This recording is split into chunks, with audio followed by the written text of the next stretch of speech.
दुनिया के एक कोने में मिसाइलें गूंज रही हैं, तो दूसरे कोने में परमाणु हथियारों की होड़ मची है।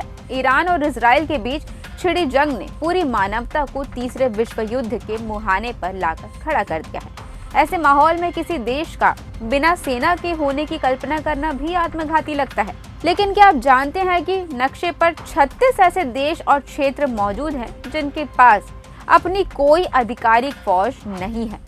न वहां टैंकों की गड़गड़ाहट है, न फाइटर जेट्स का शोर।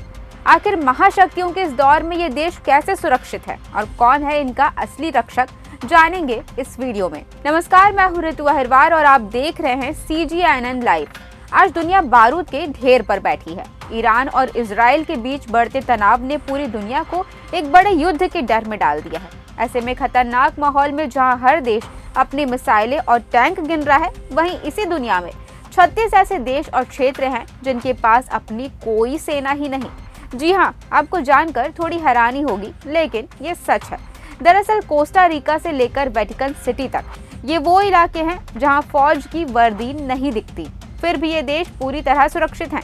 इन देशों ने हथियारों पर अरबों खर्च करने की बजाय एक अनोखा सुरक्षा मॉडल अपनाया है, जो आज के युद्ध वाले माहौल में पूरी दुनिया के लिए एक बड़ी मिसाल है। इन देशों की सुरक्षा का सबसे बड़ा राज है इंटरनेशनल डिफेंस पैक्ट्स, यानी अंतर्राष्ट्रीय समझौते। इन देशों ने खुद की फौज पालने की बजाय दुनिया की महाशक्तियों के साथ हाथ मिलाया है। उदाहरण के लिए वेटिकन सिटी की सुरक्षा इटली करता है, तो हमारे पड़ोसी देश भूटान की रक्षा के लिए भारत हमेशा ढाल बनकर खड़ा रहता है। वहीं आइसलैंड जैसा देश जिनके पास अपनी सेना नहीं है, वह नाटो का हिस्सा है।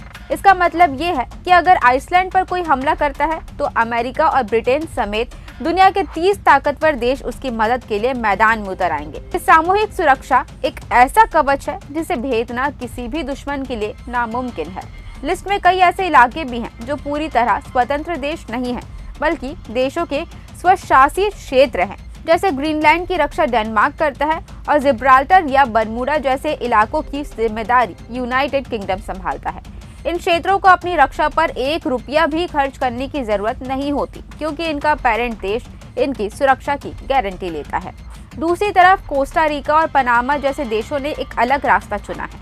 इन्होंने सेना को संवैधानिक रूप से खत्म कर दिया और सारा पैसा शिक्षा और स्वास्थ्य पर लगाया।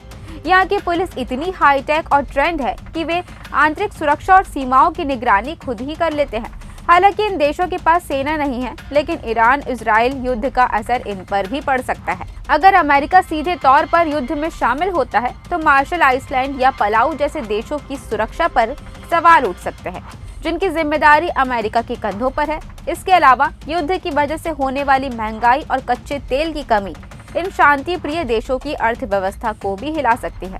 इन 36 देशों की सूची, जिसमें मॉरिशस, मोनाको और हांगकांग जैसे नाम शामिल हैं, ये साबित करते हैं कि सुरक्षा सिर्फ बंदूकों से नहीं, बल्कि मजबूत कूटनीति और अंतर्राष्ट्रीय समझौतों से भी हासिल की जा सकती है।